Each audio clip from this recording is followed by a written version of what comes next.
ध्यान योग का ऑनलाइन कोर्स आप हमारे वेबसाइट पर जाकर किसी भी समय ज्वाइन कर सकते हैं। ध्यान योग के साथ स्वर योग, प्राकृतिक चिकित्सा और विश्व दर्शन फिलॉसफी का कोर्स भी आप हमारे वेबसाइट पर जाकर किसी भी समय ज्वाइन कर सकते हैं। वेबसाइट है manishdevdhyanयोग.com। और अधिक जानकारी प्राप्त करने के लिए आप हमारे नंबर 9661802459 9661202459 इस नंबर पर व्हाट्सएप मैसेज कर आप सभी कोर्सेज की जानकारी प्राप्त कर सकते हैं, या वेबसाइट विजिट करके भी आप सारे कोर्सेज की जानकारी प्राप्त कर सकते हैं और किसी भी समय ज्वाइन कर सकते हैं। ओम तत्सत। जिज्ञासु मित्रों, बहुत बहुत अभिनंदन है आपका हमारे चैनल दिव्य सृजन स्पिरिचुअल में। प्रत्येक दिवस की भांति आज भी रात्रि 9 बजे यह लाइव चर्चा प्रारंभ हो रही है। थोड़ा सा विलंब जरूर हुआ है आज। तो उस ब्रह्म का शरीर कैसा, आज का विषय है कि ब्रह्म का शरीर कैसा, अर्थात वह ब्रह्म, वह परम सत्ता, वह निर्गुण हम जिसे कहते हैं, उसका शरीर कैसा है, उसकी आंखें कैसी है। शरीर होगा तो आंखें होंगी, हाथ होंगे, पैर होंगे। तो शरीर कैसा, आंखें कैसी और हाथ पैर कैसे, आज इस विषय पर हम चर्चा करेंगे।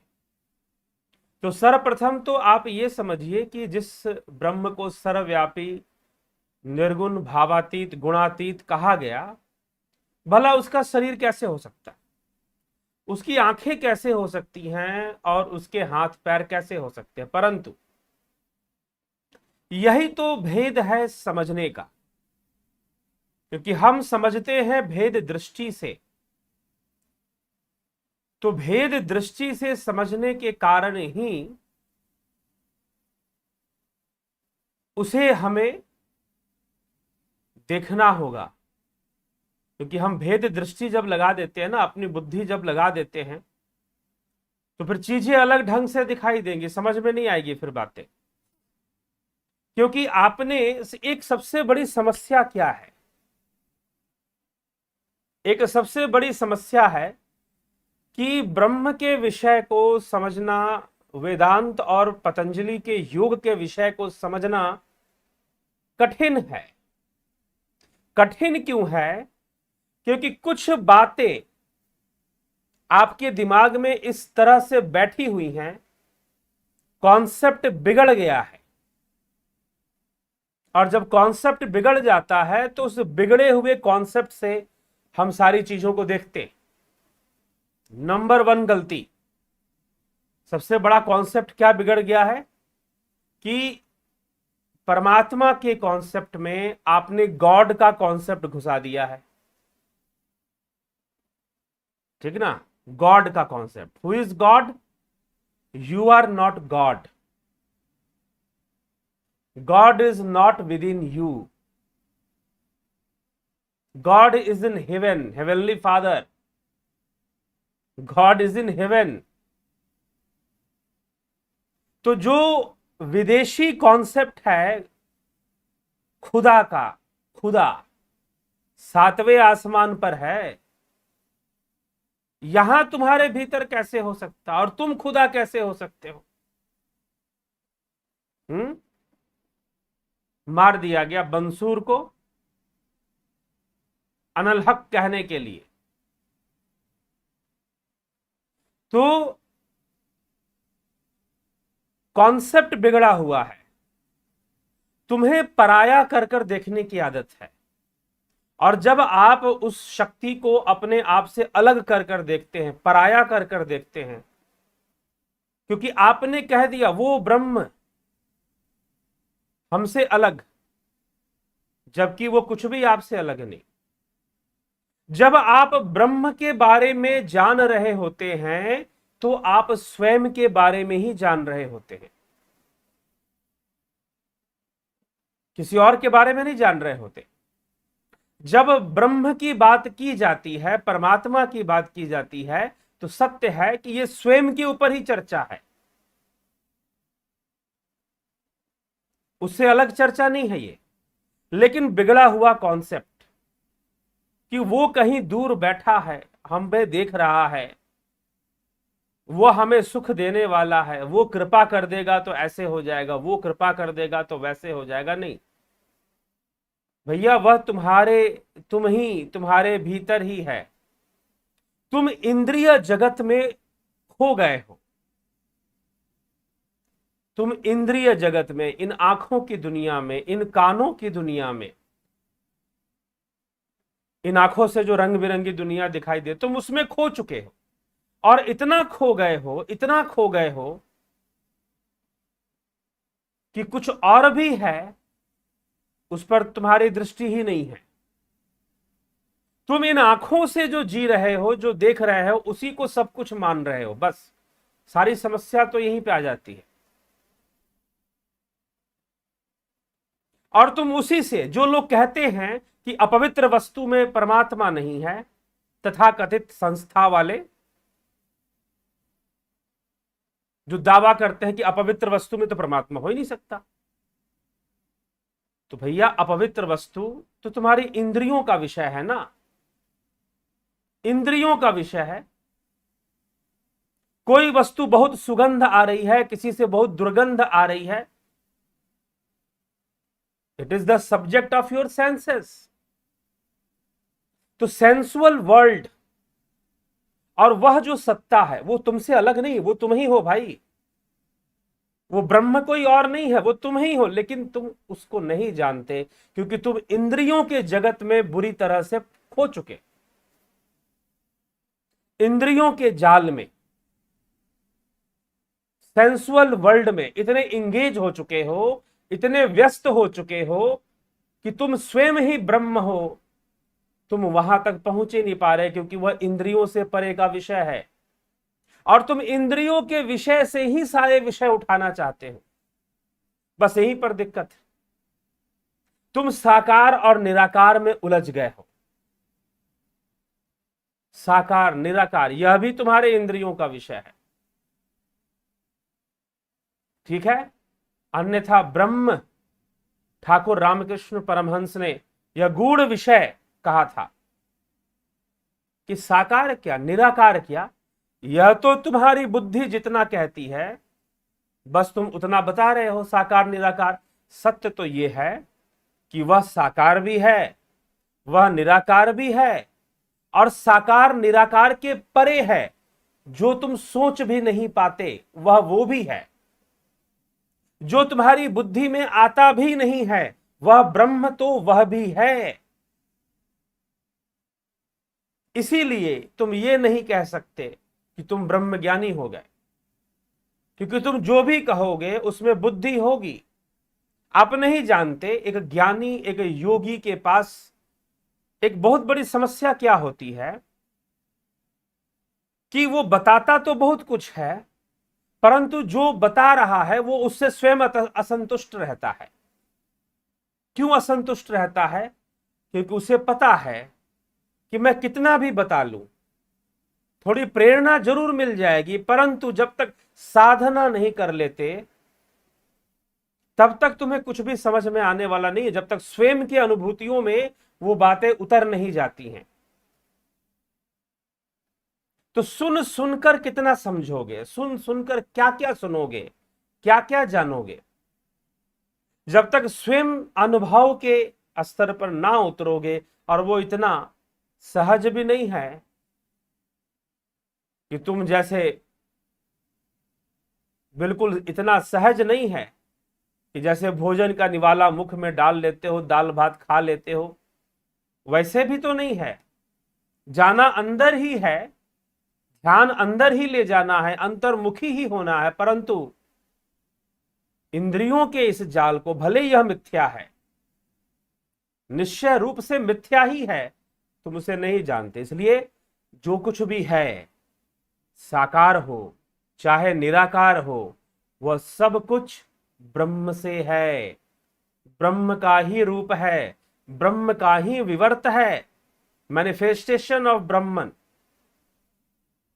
एवरीथिंग। लेकिन जो इंद्रियों से देख रहे हो, जो सेंसुअल वर्ल्ड है, it depend on the capacity of your senses. इस बात को अच्छे से समझना है कि इंद्रिय जगत कैसे मिथ्या है। तुम्हारे चैनल पर एक वीडियो है, क्या अपवित्र वस्तु में भी परमात्मा है, उसको जरूर सुने, उसको जरूर एक बार देखिए। आप देखेंगे कि अलग अलग योनियों में अलग अलग जीवों की इंद्रियां अलग अलग विषयों का अनुभव करती हैं।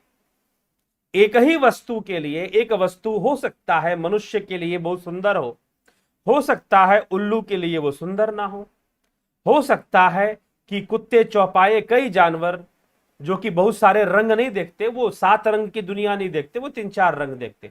कुछ जानवर ऐसे हैं जो 9 रंगों की दुनिया देखते हैं, वो अल्ट्रा वायलेट और इंफ्रारेड रेज भी देख लेते हैं।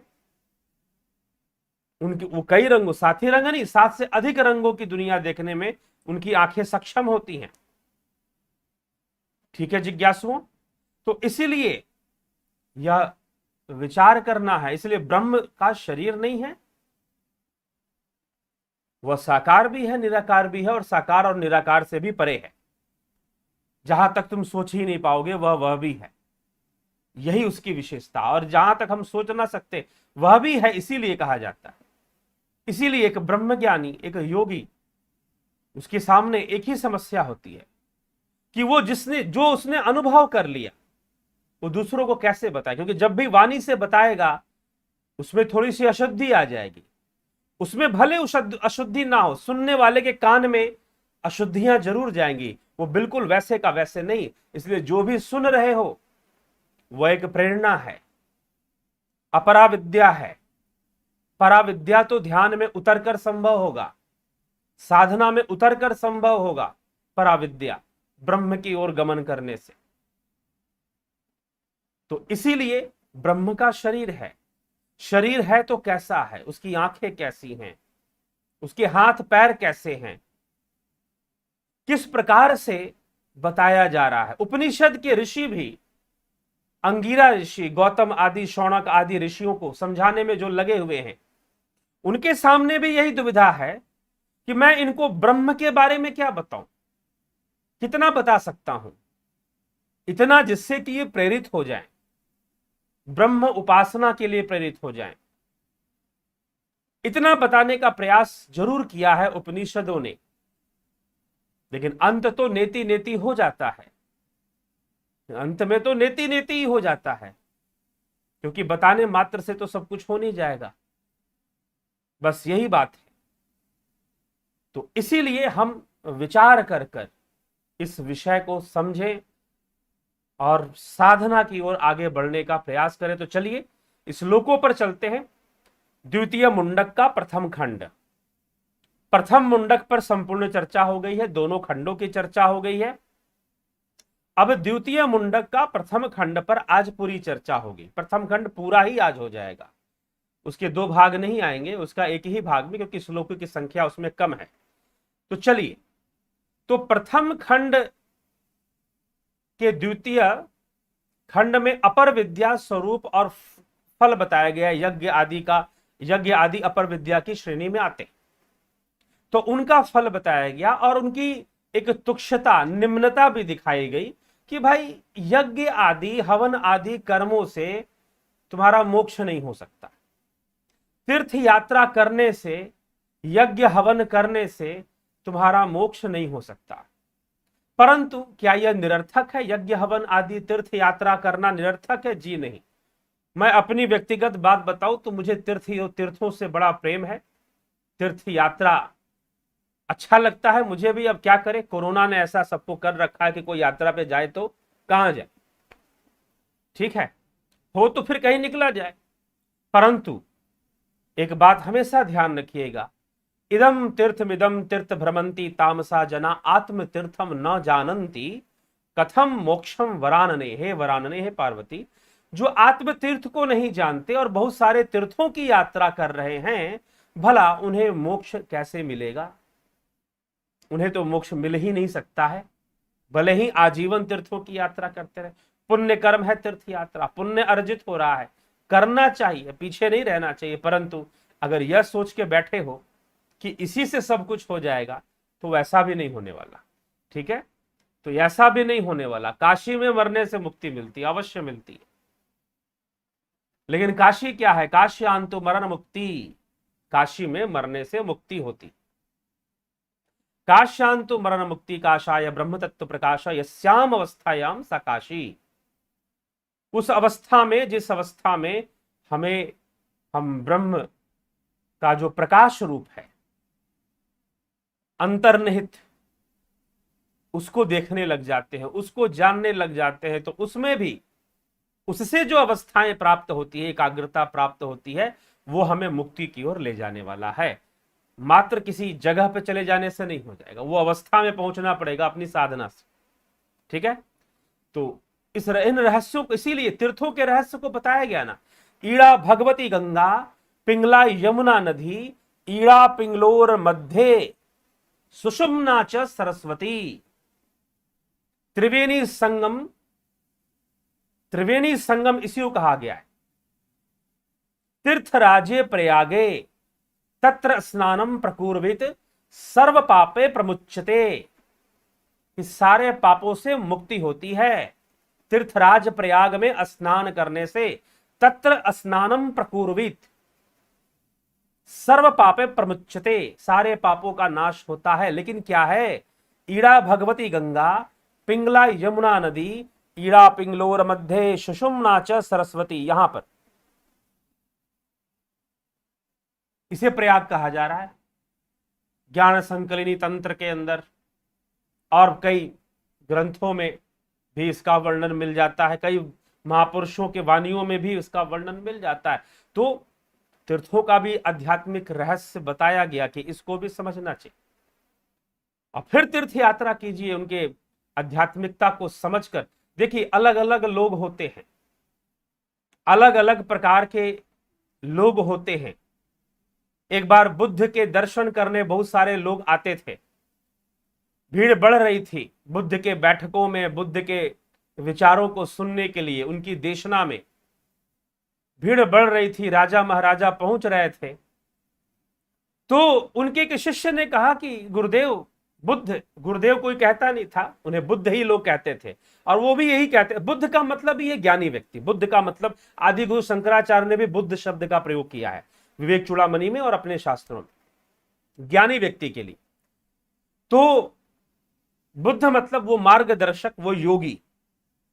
तो पहले ना, उस समय देखिए, उस समय आज के समान गुरु गुरु वाला पाखंड नहीं था, अंधविश्वास नहीं था, एक अंधी दौड़ नहीं थी गुरु गुरु के पीछे भागने वाला। जैसा कि आज है कि भाई उसने बनाया, मैं भी बनाऊं, उसने भी बनाया, चलो उसकी नौकरी लग गई, गुरु जी के पास चलकर मैं भी चले जाता हूं कि मेरी भी नौकरी वोकरी लग जाए, कुछ कृपा उर्पा हो जाए। ठीक है, तो आजकल का दृष्टिकोण बड़ा ही लोगों का संकुचित हो गया है, और उसमें एक अंधापन है। तब वैसा नहीं था। पतंजलि ने अपने आप को कुछ उस तरह के गुरु के रूप में प्रतिष्ठित नहीं किया था, ना ही बुद्ध ने वैसा कुछ किया था। समय कुछ और था, वो शायद ज्यादा ज्ञानियों का समय था, ज्यादा समझदार लोगों का समय था। ये भी अगर हम इतिहास को देखेंगे तो शायद ज्यादा कॉन्सेप्ट्स क्लियर थे लोगों के, और वो सही चीजों को समझते थे, और समझाने वाले ऐसे महापुरुष भी हुए।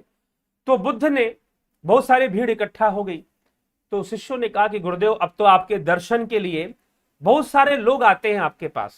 तो बुद्ध ने कहा, मेरे पास बहुत सारे लोग आते तो हैं, लेकिन सबको दर्शन प्राप्त नहीं होता, सबको दर्शन प्राप्त नहीं होता। बड़ी विचित्र सी बात है, लोग सामने आ रहे हैं, आपको देख रहे हैं, आप कह रहे हैं कि दर्शन नहीं हो रहा लोगों को। तो देखना और दर्शन करना, इन दो में बड़ा अंतर है। देखना और दर्शन करना, गुरु को देखना, गुरु का दर्शन करना, ये दो बहुत अलग अलग चीजें हैं, इनमें बहुत बड़ा भेद है। ऐसा नहीं कि किसी महापुरुष या किसी सिद्ध बुद्ध व्यक्ति के सामने खड़े हो जाने से कोई व्यक्ति उनका दर्शन भी कर पाएगा। हाँ, उन्हें देख लेगा, लेकिन देखना और दर्शन करना, इन दोनों में भारी अंतर होता है। ठीक है, तो इसलिए दर्शन करना एक अलग विषय है। तो बुद्ध ने समझाया कि देखते तो बहुत सारे लोग हैं, लेकिन सब दर्शन नहीं करते। कुछ ही लोग होते हैं जो उस प्रेम से भरे होते हैं और दर्शन करते हैं, वो मेरी आध्यात्मिकता का लाभ उठा पाते हैं। तो तीर्थ यात्रा करना, तीर्थ यात्रा से मैंने ये बात ली थी ना, तीर्थों में जाना घूमने फिरने के लिए एक अलग बात है, लेकिन वहां की आध्यात्मिक ऊर्जा को संग्रहित कर ले आना, वहां की पॉजिटिव एनर्जी को आकर्षित कर लेना अपनी ओर, यह एक अलग विषय है। ठीक है, तो जब ऐसी विद्या सीख जाएंगे ना, साधना करते करते अपनी भावनात्मक शक्ति का प्रयोग करना सीख जाएंगे और वहां की आध्यात्मिक ऊर्जा को अपनी तरफ आकर्षित करना सीख जाएंगे, तो तीर्थ यात्रा का असली लाभ मिलना शुरू हो जाएगा। तीर्थ यात्रा व्यर्थ नहीं होती। कई ऐसे ऐसे तीर्थ हैं आज भी जहां पर बहुत ही स्ट्रॉन्ग एनर्जीज हैं, बहुत पावरफुल एनर्जीज हैं हमारे तीर्थों में। तो तीर्थ यात्रा तो करनी ही चाहिए, लेकिन करने में फर्क है। करने में बहुत बड़ा फर्क है। जैसे मैंने कहा, जैसे बुद्ध ने बताया कि कई लोग आते हैं मेरे सामने, मुझे देखते हैं, लेकिन दर्शन सब नहीं करते। वो कुछ ही हैं जो दर्शन कर पाते हैं, देखने के बाद भी कुछ ही हैं जो दर्शन कर पाते। इस भेद को समझ लीजिए। अगर इस भेद को समझ लेंगे तो किसी सिद्ध पुरुष से, किसी ज्ञानी पुरुष से कुछ ले पाएंगे। और किसी तीर्थ यात्रा में जाकर, केदारनाथ जैसे बहुत ही पॉजिटिव एनर्जी वाला स्थान है वो केदारनाथ, तो ऐसे स्थानों पर जाकर आप वहां की पॉजिटिविटी ग्रहण कर पाएंगे, ले पाएंगे। तो इसलिए थोड़ा सा इस विषय पर विचार कीजिएगा। तीर्थ यात्रा करना, कोई भी कर्म, जब तक आप उस भावना के स्तर पर नहीं पहुंचते, तो वो चीज आप वहां से ग्रहण नहीं कर पाएंगे जो वहां से ग्रहण करना था। ठीक है, तो करने में, यात्राओं को भी करने में गलत तो नहीं है, लेकिन वही आखिरी लक्ष्य नहीं है। घूमना फिरना तीर्थों में ही साधना के लिए जो हमें चाहिए वो मिलना चाहिए, तभी जाकर लाभ होगा। ठीक है, तो चलिए आगे चलते हैं। तो यही बताया गया पिछले अध्याय में कि अपर विद्या से कुछ ना होगा, उसकी तुच्छता को भी समझाया गया, उसके महत्व को भी समझाया गया, और फिर पर विद्या प्राप्त करने के लिए संतों की शरण में जाना, बुद्ध पुरुषों के शरण में जाने की बात कही गई। जैसे कि शुकदेव मुनि को भी कठोर तपस्या करने के बाद राजा जनक जैसे बुद्ध पुरुष के पास जाना पड़ा। बुद्ध पुरुष के पास जाना पड़ा। अब तो समस्या यहां पर यह है ना कि भाई कोई बुद्ध पुरुष होगा तो आप तो पहले उसकी वेशभूषा ही देखने लग जाओगे। शायद शुकदेव के मन में यही भ्रम था, तो शुकदेव का भ्रम दूर करने के लिए उनके पिता वेदव्यास जी ने उनको भेजा कि अगर तुझे ज्ञान चाहिए राजा जनक के पास जा, ताकि शुकदेव को विश्वास हो जाए कि कोई जरूरी नहीं है कि कोई ज्ञानी महात्मा तुझे जंगल में जाकर मिलेगा, हिमालय के पहाड़ियों में मिलेगा। भाई वह राजा बनकर गृहस्थ में भी तो हो सकता है, इसका क्या लेना देना। उसे समझाने के लिए, शुकदेव को समझाने के लिए, तो शुकदेव मुनि को राजा जनक के पास में जाना पड़ता है, इतनी तपस्या करने के बाद भी। ठीक है, तो इसीलिए यहां पर भी इस पिछले अध्याय में भी हमने देखा कि कैसे ऐसे बुद्ध पुरुष के पास जाने की बात कही गई। तो आइए द्वितीय मुंडक के प्रथम खंड में ब्रह्म की चर्चा, आत्मा की चर्चा किस प्रकार से शुरू हो रही है, उस पर हम देखते हैं। पहला श्लोक क्या कहता है, चर्चा करें, उसका अध्ययन करें, श्लोकों का भी साथ में। तो कहा जा रहा है, तदित सत्यम यथा सुदीप्तात पावकाद विस्फुलिंगा सहस्र प्रभवन्ते स्वरूपा तथाक्षराद विविधा सौम्य भावा प्रजायन्ते तत्र चैवा पीयन्ति। सौम्य है प्रिय, वह सत्य है जिस प्रकार प्रज्वलित अग्नि में उसी के समान रूप वाली हजारों चिंगारियां नाना प्रकार से प्रकट होती हैं, उसी प्रकार उस अविनाशी से, उस अविनाशी ब्रह्म से नाना प्रकार के भाव उत्पन्न होते हैं और उसी में विलीन हो जाते हैं। तो यहीं पर पहले सृष्टि का हिसाब किताब क्लियर कर दिया गया। पहले ही श्लोक में क्या कहा जा रहा है, महर्षि बता रहे हैं समझाते हुए, हे प्रिय, सत्य यह है कि जिस प्रकार प्रज्वलित अग्नि से उसी के समान, उसी की जैसी रूप वाली हजारों चिंगारियां नाना प्रकार से प्रकट हो रही हैं, उसी प्रकार उस अविनाशी ब्रह्म से नाना प्रकार के भाव उत्पन्न हो रहे हैं, नाना प्रकार के भाव उत्पन्न हो रहे हैं। और उन्हीं भावों में, और वो सारे भाव वहीं से उत्पन्न होकर उसी ब्रह्म में लीन हो जाते हैं। उनका प्रलय भी उसी ब्रह्म में हो जाता है।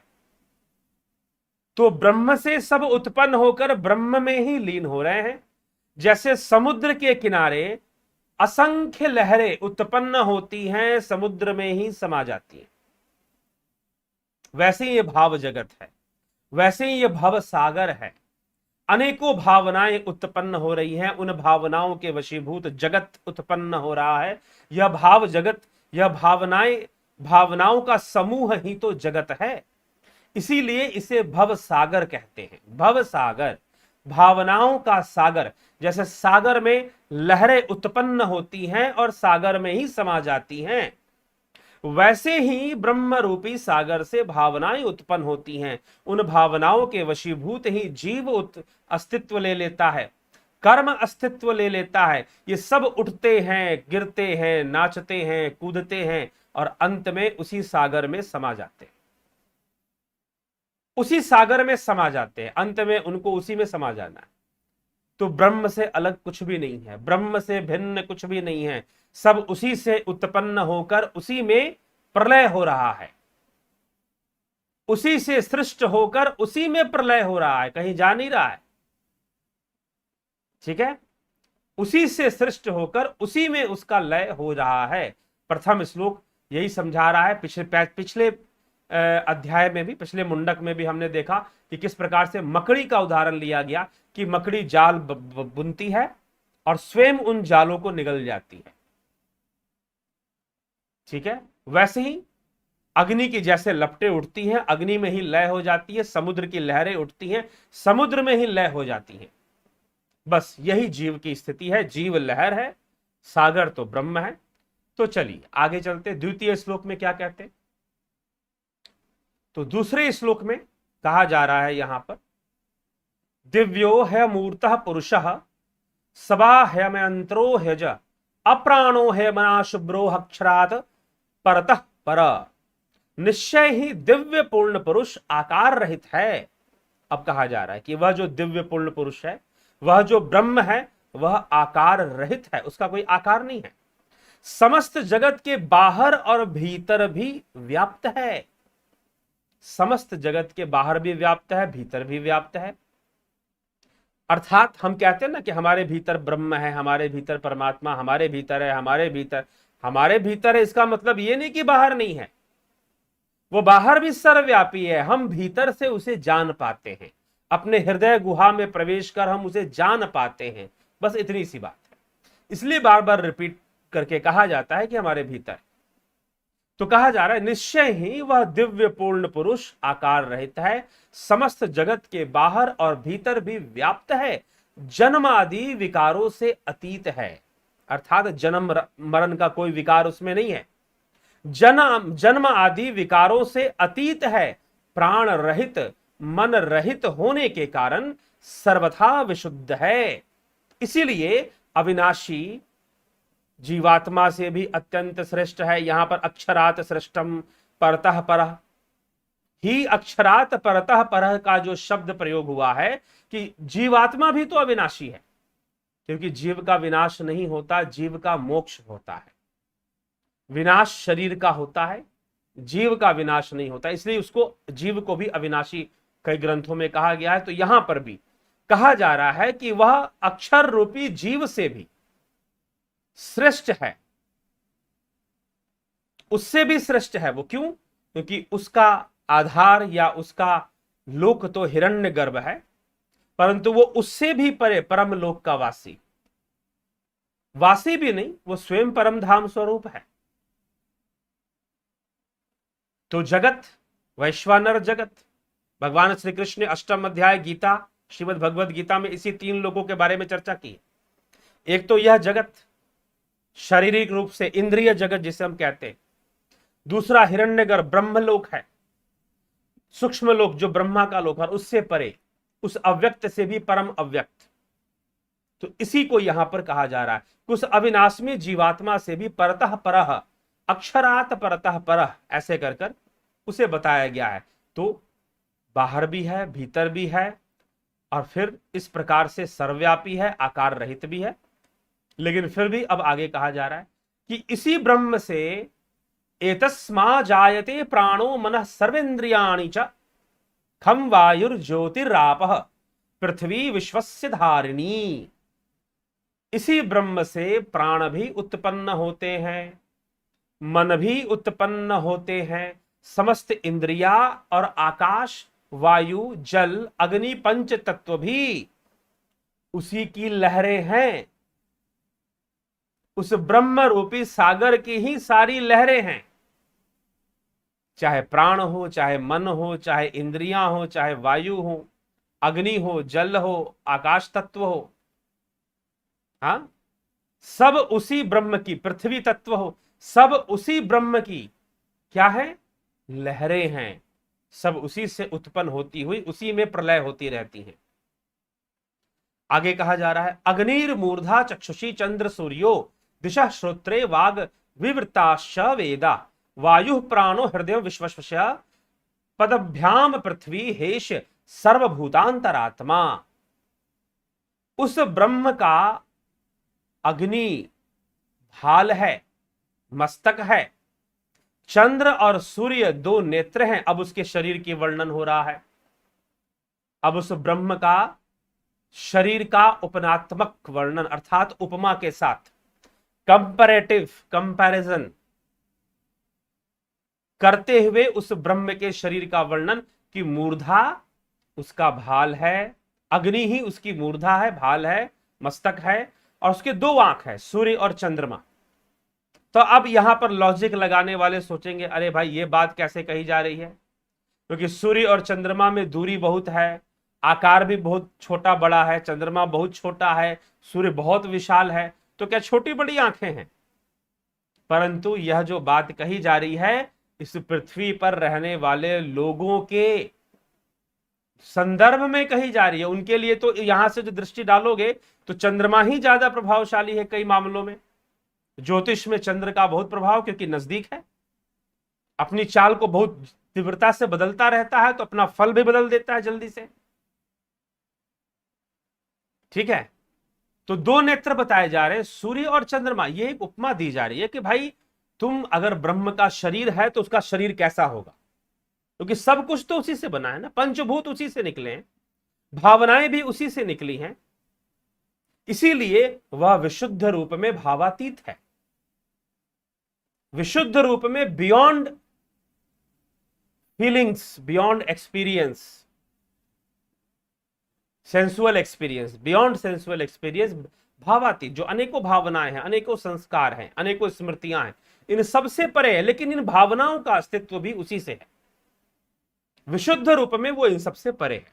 तो इसीलिए अब यहां पर उसके शरीर को बताया जा रहा है, वैश्वानर रूप, ब्रह्म की जो वैश्वानर अभिव्यक्ति है, वैश्वानर मतलब कि स्थूल इंद्रिय जगत से दिखाई देने वाली जो अभिव्यक्ति है, उसके बारे में कहा जा रहा है कि वह ब्रह्म का मूर्धा अग्नि है, चंद्र और सूर्य उसके दो नेत्र हैं, सभी दिशाएं उसके श्रोत्र हैं, दोनों कान हैं, और विस्तृत वेद उसकी वाणी है, उस ब्रह्म की वाणी वेद है, वायु उसके प्राण है, और संपूर्ण यह जो विश्व है, यह जो जगत है, वही ब्रह्म का हृदय है। इसके दोनों पैर यह पृथ्वी है, यही समस्त प्राणियों का अंतर आत्मा है, सर्वभूतांतर आत्मा। यह ब्रह्म ही सभी प्राणियों का अंतर आत्मा भी है। ठीक है, अब यहां पर दो बातें, यहां पर एक दो बातें आपस में टकरा रही है। क्या कहा गया कि विश्वम हृदयम, कि यह जो विश्व है यह क्या है, ब्रह्म का हृदय है। यह विश्व ब्रह्म का हृदय। फिर अगले लाइन में कहा जा रहा है पदभ्याम पृथ्वी विश्वम हृदयम पदभ्याम पृथ्वी, और यह जो पृथ्वी है वह ब्रह्म के पैर हैं। तो अब एक बात बताओ, अब मन में यहां प्रश्न उठ सकता है आपके कि पहले तो कहा गया कि यह जो जगत है, यह जो विश्व है ब्रह्म का हृदय है, फिर कहा जा रहा है कि यह जो पृथ्वी है यह ब्रह्म का पैर है। तो वैश्वानर रूप ब्रह्म के, वैश्वानर, तेजस और प्राज्ञ और तूर्य, चौथा तूर्य, इन चारों अवस्थाओं में जो वैश्वानर अवस्था है उसके संदर्भ में ऐसी बातें कही जा रही। ये सब कुछ तो ब्रह्म में है ना, स्थूल हो चाहे सूक्ष्म हो, स्थूल हो चाहे सूक्ष्म हो, ब्रह्म से परे कुछ भी नहीं। तो वैश्वानर रूप में ब्रह्म को इस प्रकार से कहा जा रहा है। क्या कहा जा रहा है कि उसकी दो आंखें हैं, और लेकिन दो कॉन्ट्राडिक्टरी बातें क्या है यहां पर, कि एक जगह कहा गया जगत हृदय है, विश्वम हृदयम, पदाभ्याम पृथ्वी, और जो उसके चरण हैं, पैर हैं, वो पृथ्वी है। तो अब यहां पर विश्व और पृथ्वी में क्या अंतर है? क्योंकि आप अंग्रेजी ज्यादा पढ़ते हो तो आपके लिए वर्ल्ड और earth is the same thing. What is the difference between world and earth? बता सकते हैं? What is the difference between world and earth? World और अर्थ में अंग्रेजी भाषा में क्या डिफरेंस है? आप एक जैसा अर्थ निकालो, लेकिन जगत और पृथ्वी में क्या अंतर है? विश्व और पृथ्वी में क्या अंतर है? पृथ्वी मतलब यह ग्रह। अगर हम संस्कृत भाषा की, देवनागरी अपनी भाषा संस्कृत की हम अगर अर्थ लें तो पृथ्वी का मतलब है पृथ्वी, ग्रह, प्लैनेट जिसपे हम रहते हैं, या पिंड जिसपे हम वास करते हैं, हम लोग रह रहे हैं, शरीर। और जगत मतलब भव सागर, विश्व मतलब भावनाओं की दुनिया, जगत। हम उन भावनाओं के साथ रहते हैं, हम भाव युक्त रहते हैं। तो शरीर के मर जाने से संसार नहीं मरेगा, आप फिर भी संसार में रहोगे, सूक्ष्म रूप में रहोगे। ठीक है, तो आगे चलते हैं अपने उसी श्लोक पर, जो श्लोक छूट रहा था उसी श्लोक की फिर से व्याख्या कर देते हैं। कोई दिक्कत नहीं, सब ठीक हो गया है अब। तो तस्माद अग्नि समिधो यस्य सूर्य सोमात पर्जन्य औषधया पृथ्वीयाम। फिर से ले लिया मैंने इसी श्लोक को। क्या कह रहे हैं? महर्षि कह रहे हैं कि उसी ब्रह्म से अग्नि देव प्रकट हुआ, उसी ब्रह्म से समिधा प्रकट हुई, उसी ब्रह्म से सूर्य प्रकट हुए, उसी ब्रह्म से सोमदेव प्रकट हुए, उसी ब्रह्म से मेघ उत्पन्न हुए, फिर पृथ्वी, फिर नाना प्रकार की औषधियां, उन औषधियों से और अन्न आदि के सेवन से वीर्य उत्पन्न हुआ, फिर पुमान योषितायाम, पुरुष और स्त्री उत्पन्न हुए, उनके सिंचन से संतान उत्पन्न हुई, कई संतानें और फिर कई प्राणी उत्पन्न हुए और प्रजा उत्पन्न हुई।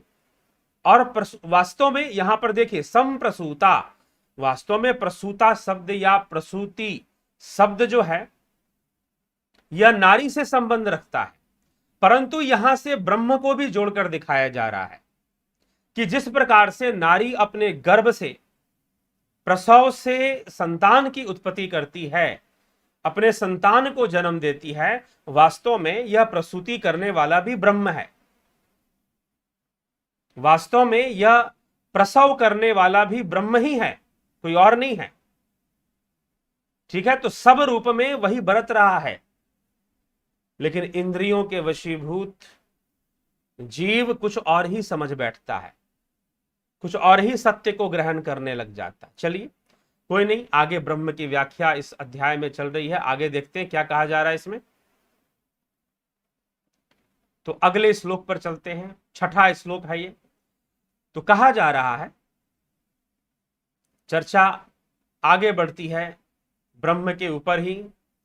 तस्मात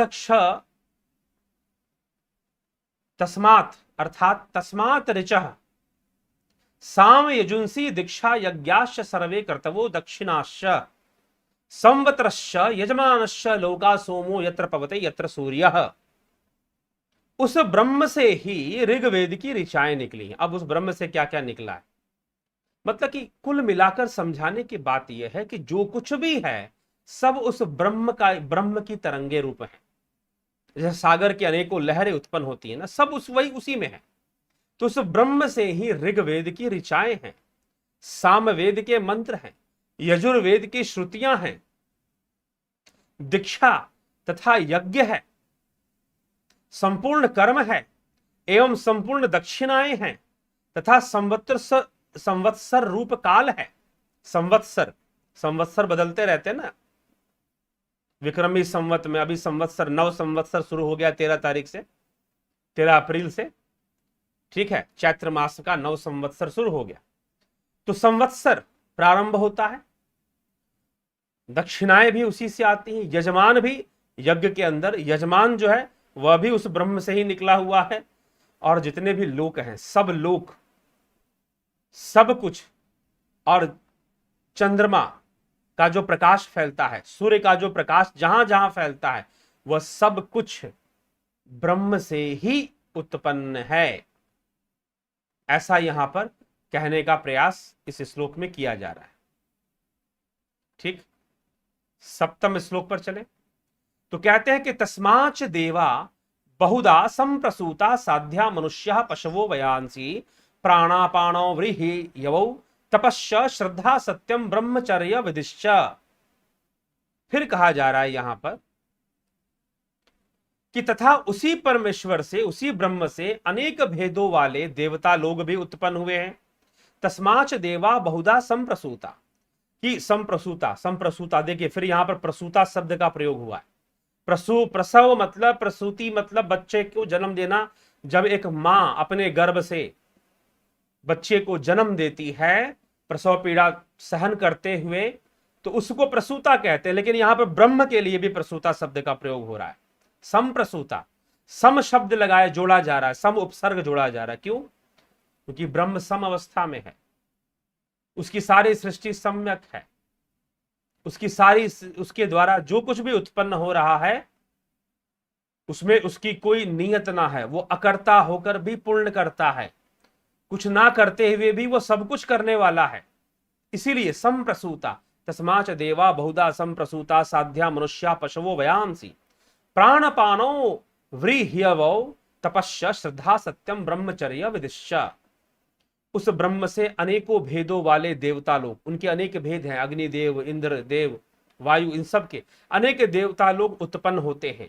साध्यगण, मनुष्य, पशु पक्षी, प्राण अपान वायु, धान, व्रीह्यौ, व्रीह्यौ मतलब जो अन्न है, धान, जौ आदि अन्न, तथा तप एक भावना है, श्रद्धा भी एक भावना है, सत्य, तप, श्रद्धा, सत्य, ब्रह्मचर्य, यज्ञ आदि के अनुष्ठान की विधि भी ये सब उसी से उत्पन्न होते हैं। सोच लीजिएगा, अभी पिछले श्लोक में कहा गया कि अग्नि उत्पन्न होती है, मेघ उत्पन्न होते हैं, और फिर औषधियां उत्पन्न होती हैं, वीर्य उत्पन्न होते हैं, फिर पुरुष और स्त्री उत्पन्न होते हैं। पुरुष स्त्री के सिंचन से मतलब कि सिंचन करना, और उससे संतानें उत्पन्न होती हैं, जीव उत्पन्न होती है। अब यहां पर दूसरा टॉपिक लाया गया कि यह सब भी उसी ब्रह्म से होता है, और जो योगी लोग तप करते हैं, श्रद्धा रखते हैं, भक्ति करते हैं, ब्रह्मचर्य करते हैं, वह भी उस ब्रह्म से ही उत्पन्न हो रहा है। सब कुछ, चाहे वो विकारों से युक्त हो, चाहे वो, क्योंकि यह तो विकार होना, देखिए गुण होना, दोष होना, यह तो गुणों पे ही आधारित है ना। सतोगुण, रजोगुण, तमोगुण। सतोगुण से तप, श्रद्धा, ब्रह्मचर्य का विकास हो जाएगा। रजोगुण से कर्म और कामना का विकास होगा, काम वासनाओं का रजोगुण से विकास हो जाएगा। तमोगुण से क्रोध और तमस, प्रमाद का विकास हो जाता है। तो इस प्रकार से ये गुण विकसित होते हैं, लेकिन सब कुछ उन गुणों के अंदर ही है, उससे अलग नहीं है, उसी की सृष्टि में है सब कुछ। तो तप आदि, ब्रह्मचर्य, सत्य, श्रद्धा तप और ये सारे यज्ञ आदि अनुष्ठान की जितनी भी विधियां हैं सब उस ब्रह्म से ही समप्रसूत है, समप्रसूत अर्थात उसी से निकला है, उसी से उत्पन्न है, उसी का प्रसव है। ये संपूर्ण संसार ब्रह्म का प्रसव है। कुछ इस तरह की बात शब्दों में कही जा रही है। ठीक, अब उसमें तत्व भी है, गुण भी है, दोष भी है, सब कुछ उसमें आ जाते हैं। ठीक, तो चलिए आगे के श्लोकों पर चले, चिंतन करें। अष्टम श्लोक में कहते हैं महर्षि, सप्त प्राणा प्रभवन्ति तस्मात् सप्तार्चिष्य समिधा सप्त होमा सप्त इमे लोका येषु चरन्ति प्राणा गुहाशया निहिता सप्त सप्त।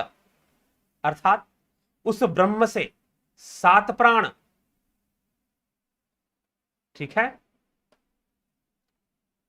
उत्पन्न सप्त अर्चिषा अग्नि की 7 लपटे, समिधा 7 समिधाएं, 7 प्रकार के हवन, इसमें सप्तलोक, ये 7 लोक इंद्रियों के 7 द्वार उत्पन्न होते हैं जिनमें प्राण विचरते हैं।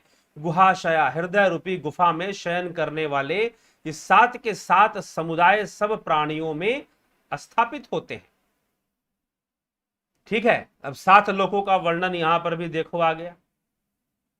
तो कुछ समुदाय जो कहता है कि 7वें आसमान पर बैठा हुआ है, भैया वह तो सर्वव्यापी है, वह तो सर्वव्यापी ही है, 7वें आसमान पर वो कहीं ना बैठा।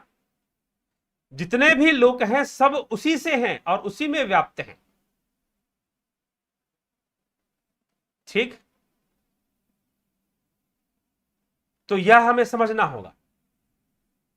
तो क्या इस विषय में समझाने का कि 7 मतलब कि देखिए 7 इंद्रियों, 7 प्राण यहां पर मस्तकस्थ 7 इंद्रियों के लिए भी कहा गया है और उसी से 7 दीप्तियां, 7 समिधा, 7 होम और जिनमें संचार करते हैं वे 7 स्थान प्रकट होते हैं प्रतिदेह में स्थापित। ये 7 पदार्थ उस पुरुष से ही उत्पन्न जाने चाहिए, क्योंकि कई विभाजन होते हैं, कई विभाजन होते हैं। अब वो विभाजन चाहे 7 का हो, 7 इंद्रियों का हो, या फिर वह विभाजन 5 कर्म इंद्रियों और 5 ज्ञान इंद्रियों का हो, जो कुछ भी है। जब कर्म इंद्रियां और ज्ञान, अब आप ये सोच रहे होंगे भाई 7 प्राण और ये 7 इंद्रियों का वर्णन कहां से आ रहा है, आपका जो इंटेलेक्चुअल है वो थोड़ा डगमगाएगा, ये 7 की संख्या कहां से आ गई। ठीक है, 7 इंद्रियां कैसे हो गई, इंद्रियां तो 5 ही हैं, 5 ज्ञान इंद्रियां, 5 कर्म इंद्रियां, है कि नहीं है। अब मैं बताता हूं, एक इंद्री ऐसी है जो ज्ञान इंद्री भी है और कर्म इंद्री भी है, उसकी गिनती कर्म इंद्रियों में भी होती है और उसकी गिनती ज्ञान इंद्रियों में भी होती है। कौन सी इंद्रिय बता सकते हैं क्या, कमेंट करके बताएं थोड़ा सा। एक इंद्री ऐसी है जो ज्ञान इंद्री भी है और कर्म इंद्री भी है और उस इंद्री का योग में बहुत महत्व है। ठीक है, एक इंद्री ऐसी है जो ज्ञान इंद्री की श्रेणी में भी आती है और कर्म इंद्री की श्रेणी में भी आती है। ठीक, तो इस गणना में कुछ इंद्रियों को ना लेकर 7 की संख्या बनाई जाती है और उनमें प्राणों के प्रवाह से गोपाल शर्मा जी नहीं, वह एक इंद्री है जिह्वा, जिससे खेचरी साधना संभव हो पाती है। जी हां, जिह्वा। तो जिह्वा जो है वो कर्म इंद्री भी है और ज्ञान इंद्री भी है। वाणी से, वाणी प्रस्फुटित करती है तो कर्म इंद्री है, स्वाद लेती है तो ज्ञान इंद्री है। तो वह जीभ है, जिह्वा है। जो जिह्वा है वह कर्म इंद्री भी है और वो ज्ञान इंद्री भी है। तो एक तो ऐसे ही माइनस हो गया, संख्या आ गई 9 की। ठीक है, उसमें अपान वायु से प्रवेश के कारण, अपान वायु से प्रवेश के कारण उत्सर्जन और प्रजनन की जो क्रियाएं होती हैं, कौन सी वायु होती है इसके पीछे, कौन सी वायु होती है? अपान वायु होती है। अपान वायु का जोर होता है उसके पीछे। तो उनको एक मान लेने से एक संख्या और घट जाती है, और टोटल प्राण कितने और इंद्रियां कितनी? तो 7, 7 हो जाती है। ठीक है जी, इस प्रकार से गिनती की जाती है। यह लॉजिक लगाने वाली बात है भाई, एक ही वायु है ना। अपान वायु ही प्रजनन के लिए भी, वीर्य आदि को निकलने में भी सहायक होता है। अपान वायु ही जो है उत्सर्जन की भी क्रिया करवाता है। तो एक ही वायु से तो उनको एक इंद्रिया, एक कर्म की श्रेणी में उसको ले लिया जाता है। जैसे कि 5 कर्म इंद्रियों में 2 इंद्रियां उत्सर्जन और प्रजनन की इंद्रियां ली जाती है ना, तो एक ही से ले लिया जाता है। तो इस प्रकार से कर कर कितने बन गए? 7। ये तो आपका मन घूमता रहेगा भाई, ये 7 इंद्रियों की बात कहां से आ गई, ये तो कंफ्यूजन आ गया। इसीलिए जब गहनता से योग का अध्ययन करेंगे, प्राणों की चर्चा, प्राणों के विज्ञान को समझना, कौन कहां कैसे, तो अलग अलग दृष्टि रखते हुए अलग अलग ढंग से बातों को बता दिया गया। तो यहां पर कर्म इंद्रिया और ज्ञान इंद्रियों का विभाजन खत्म कर दिया गया है, बस इंद्रियों के बारे में बताया जा रहा है। 7 इंद्रियां। तो जिह्वा को अगर माइनस कर दीजिए आप, या तो आप उसे ज्ञान इंद्रिय लेंगे या कर्म इंद्रिय लेंगे। तो जैसे ही माइनस करेंगे तो एक ही होगी वो, क्योंकि जिह्वा कर्मेंद्री भी है और जिह्वा ज्ञान इंद्री भी है। ठीक है, तो अपने बुद्धि को थोड़ा शांत रखिएगा कि 7 का नंबर यहां पर कहां से आ गया। ठीक है, तो 7 का नंबर किस प्रकार आया है मैंने आपको अभी बता दिया। तो इस प्रकार से 7 लोक हो गए, 7 प्राण भी हो गए। अलग अलग इंद्रियों में काम करने के कारण प्राणों का 7 विभाजन किया जा रहा है, और इस प्रकार से 7 की संख्या बनती है। फिर 7 लोकों का भी वर्णन हो रहा है, 7 समुद्रों का भी वर्णन हो रहा है। तो उसमें ऐसा कहते हुए कहा जा रहा है कि सब कुछ उस ब्रह्म से ही उत्पन्न, सब कुछ उस ब्रह्म से ही उत्पन्न है, सब उसी का विवर्त है, उसी का मैनिफेस्टेशन है। ठीक है, तो अब इसमें कोई संशय नहीं।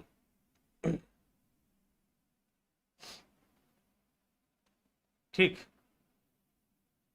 तो कर्म इंद्रिया, ज्ञान इंद्रियां, इस प्रकार से भी एक और विभाजन किया जाता है कि इसको भी समझना चाहिए। एक और तर्क इसके पीछे, 7 कैसे होते हैं? 2 नेत्र, 2 कान, 2 नासिका और 1 रसना। कितने हो गए जी? 2 नेत्र, 2 आंखें, 2 कान, 2 नासिका, 6 और 1 जिह्वा। कितने हो गए? 7। तो 7 ज्ञान इंद्रियां, कुछ लोग इसको ऐसे भी व्याख्या कर देते हैं। तो 7 ज्ञान इंद्रियों की व्याख्या ऐसे भी कर दी जाती है। और फिर कर्म इंद्रिय ज्ञान इंद्रियों को मिक्स कर दें, अगर मिला दें और उन्हें सिर्फ इंद्रियां कहें, तो उसमें जिह्वा कॉमन हो जाती है। जैसे हम निकालते हैं ना कॉमन फैक्टर, कॉमन फैक्टर कौन सा है भाई?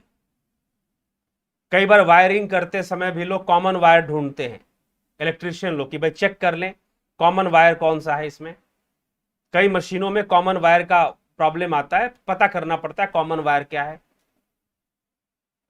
ठीक है, तो एक नेगेटिव, एक पॉजिटिव, एक ठंडा गर्म और एक कॉमन न्यूट्रल, तो उसमें कॉमन का निकालना पड़ता है, ऐसा समस्या आ जाती है कई बार। तो कर्म इंद्रिय और ज्ञान इंद्रिय में कॉमन जिह्वा है, जीव है। ठीक, ये समझ लीजिए। तो वहां से भी लिया जाता है।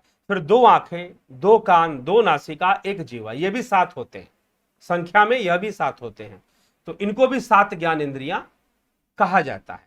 ठीक, तो इस प्रकार से ये इनका फिर 7 समिधा, उनके 7 विषय, फिर इंद्रिय वर्ग प्राण, और इन सब से इसका जो विज्ञान है, समिधा का जो विज्ञान है, इन सब का जो विज्ञान है, उसको हवन करता है वह ब्रह्म ही करता है।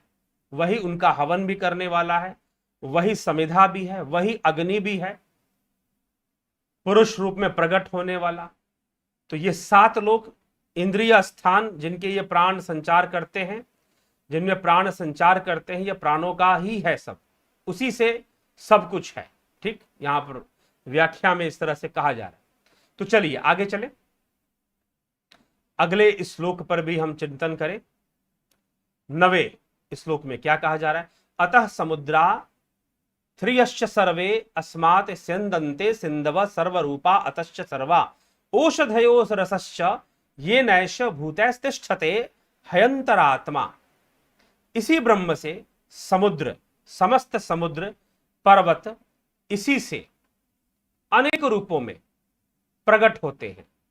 इसी ब्रह्म से समुद्र, पर्वत, अनेक रूपों में नदियां बहती हैं तथा इसी से औषधियां और रस उत्पन्न करने वाले फल, पुष्प और जो वृक्ष हैं, जो वनस्पतियां हैं, वो रस, शरीर के अंदर भी रस है, तो वो सारे रस पदार्थ जो हैं और अंतर आत्मा, भूत प्राणी, सबके सब जिनके हृदय में अंतर आत्मा रूप में वही ब्रह्म विराजमान है, सब उसी के प्रसव से उत्पन्न हो रहे हैं, उसी से उत्पन्न हो रहे हैं, उसी से सृष्ट हो रहे हैं। ठीक, ऐसा कहा जा रहा है। फिर अंत में आखिरी श्लोक में क्या कहते हैं? पुरुष अवेदम विश्वम कर्म तपो ब्रह्म परमामृतम एतद्धौ वेद निहितम गुहयाम सो अविद्या ग्रंथिम विकर्तिह सौम्य। तपः कर्म, तप और कर्म, परमामृतम परम अमृत स्वरूप ब्रह्म, यह सब कुछ परम पुरुष पुरुषोत्तम ही है। इसलिए हे प्रिय, इस हृदय रूपी गुफा में स्थित ब्रह्म को जो जानता है वह यहां ही अविद्या जनित गांठों को खोल डालता है और मुक्ति का अधिकारी बनता है।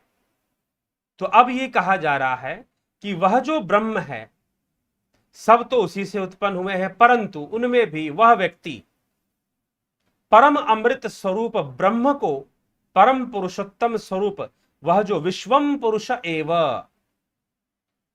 सौम्य, हे प्रिय, एतत् गुहयाम, हृदय गुहा में विराजमान उस ब्रह्म को जो जान लेता है, वह अविद्या जनित इंद्रियों के जंजाल को, इंद्रियों के गांठ को, इंद्रियों के गठबंधन को खंडित कर देता है, खंडित कर देता है, उसे तोड़ देता है। ठीक है, तो अविद्या का नाश कर पाता है जो हृदय में स्थित ब्रह्म को जान पाता है। तो इन 10 श्लोकों में ब्रह्म के स्वरूप जो समझाया नहीं जा सकता, सत्य पूछिए तो बताया नहीं जा सकता, लेकिन उसकी विशालता की ओर, उसकी सर्वव्यापकता की ओर संकेत करते हुए महर्षि ऋषियों को सुना रहे हैं, शौनक आदि ऋषियों को बता रहे हैं कि वह ब्रह्म को ऐसे ऐसे तुम जानो। अगर तुम विचारों से जानना चाहते हो तो ऐसा समझो कि सूर्य, चंद्र, पृथ्वी, समुद्र, सागर, सप्त लोक, सप्त इंद्रियां, यह जो कुछ भी है, नर नारी, ठीक है, ब्रह्मचर्य आदि, तपस्या करने वाले ब्रह्मचर्य आदि ब्रह्मचारी, ऋषि मुनि, और गृहस्थ में स्त्री पुरुष सिंचन के द्वारा संतानों की जो उत्पत्ति करते, वह सब कुछ ब्रह्म से है, कुछ भी उससे परे नहीं है, सब कुछ उसी से उत्पन्न है और उसी में प्रलय करता है। ठीक है, लेकिन कोई उसे जानता नहीं है, बाहर भी है, भीतर भी है, जगत में बाहर भीतर चारों तरफ व्याप्त है। अगर तुम उसको जानना चाहते हो, यद्यपि उसका शरीर नहीं है, लेकिन फिर भी इन लोगों को, संसारिक लोगों को समझाने के लिए वह कह रहे हैं, अगर मानो कि उस ब्रह्म का शरीर है तो फिर अग्नि ही उसका मस्तक है, सूर्य और चंद्रमा उसके नेत्र हैं, हाँ, और विश्व ही उसका हृदय है, वायु ही उसके प्राण हैं, जो वायु तत्व प्रवाहित हो रहा है पूरे विश्व में, पूरे जगत में, वायु ही उसके प्राण हैं, और पृथ्वी उसके पैर है, और विश्व ही उसका हृदय। इस प्रकार से तुम जान लो, इस प्रकार से तुम समझ लो। यह कोई दावा नहीं किया जा रहा, यह कोई अकाट्य नियम नहीं बताया जा रहा, यह ध्यान रखिएगा। इसलिए कोई उपनिषद खोलकर अगर तुमको दिखा दे कि देखो कहा जा रहा है कि सूर्य चंद्र ब्रह्म के नेत्र हैं, और ये है, दिन में सूर्य से देखता है, रात को चंद्रमा रूपी नेत्र से देखता है, तो यह सब एक सांकेतिक मात्र है, उपमा के साथ है। Comparison, comparative knowledge, comparison, knowledge by comparison. नील गाय कैसी होती है, न्याय दर्शन में यह तर्क चलता है, नील गाय कैसी होती है, तो उसका नाम नीलगाय क्यों है? भैया गाय की तरह है, दिखा नहीं सकते, जंगल में होती है, यहां पर कैसे ले आए?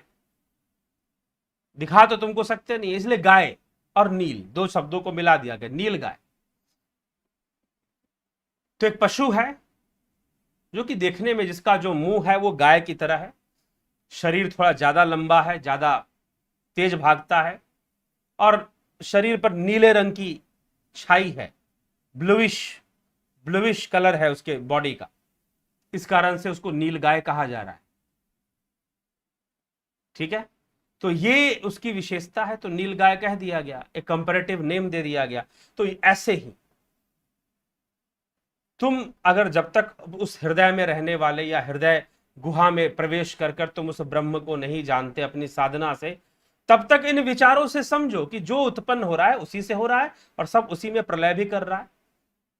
तो मान लो कि उसका शरीर है, अगर उसका शरीर भी है तो सूर्य और चंद्रमा उसके नेत्र हैं, वायु उसका प्राण है, अग्नि उसकी मूर्धा है, मस्तक है, और विश्व उसके हृदय है, और यह जो पृथ्वी है उसके पैर है। तो बस इस प्रकार से इस बात को कह दिया गया है, यह समझने का विषय। इसको ऐसा नहीं कि वैसा ही है, वह तो आकार रहित है, पहले ही बता दिया गया, पहले ही श्लोक में बोल दिया गया आकार रहित है, तो शरीर बताने का मतलब नहीं है, परंतु आकार रहित होकर भी वो साकार है, तो साकार निराकार से भी परे है। ठीक है, तो कुछ इस तरह की बात यहां पर गहन विषय समझाने का प्रयास किया जा रहा है। दोबारा से सुन लेना, या फिर कहीं पर मुंडको उपनिषद को दोबारा से इन श्लोकों का अध्ययन करना। शायद यह विषय ऐसा है कि मैं कितना भी इस विषय पर बोलूं तो मुझे असंतोष रहेगा कि मैं पूरा स्पष्ट नहीं कर रहा। आप कितना भी सुने तो लगेगा कि नहीं, पूरा नहीं, इस सुनने से या इन श्लोकों को पढ़ने से हम पूरा नहीं जान पा रहे, ये खुद को फीलिंग आ जाएगी। क्योंकि वास्तव में जो जानने का रास्ता है वह मात्र पढ़ना नहीं है, मात्र सुनना नहीं है। ठीक ना, वो मात्र पढ़ना और सुनना नहीं है, वह तो ध्यान के द्वारा, योग के द्वारा अंतर्घट में प्रवेश कर कर ही वह संभव है। ठीक है जिज्ञासु, तो चलिए इसी के साथ चलेंगे, समय बहुत कम है।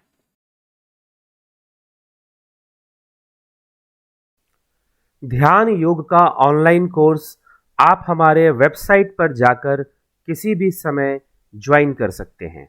ध्यान योग के साथ स्वर योग, प्राकृतिक चिकित्सा और विश्व दर्शन फिलॉसफी का कोर्स भी आप हमारे वेबसाइट पर जाकर किसी भी समय ज्वाइन कर सकते हैं। वेबसाइट है manishdev.dhyanयोग.com।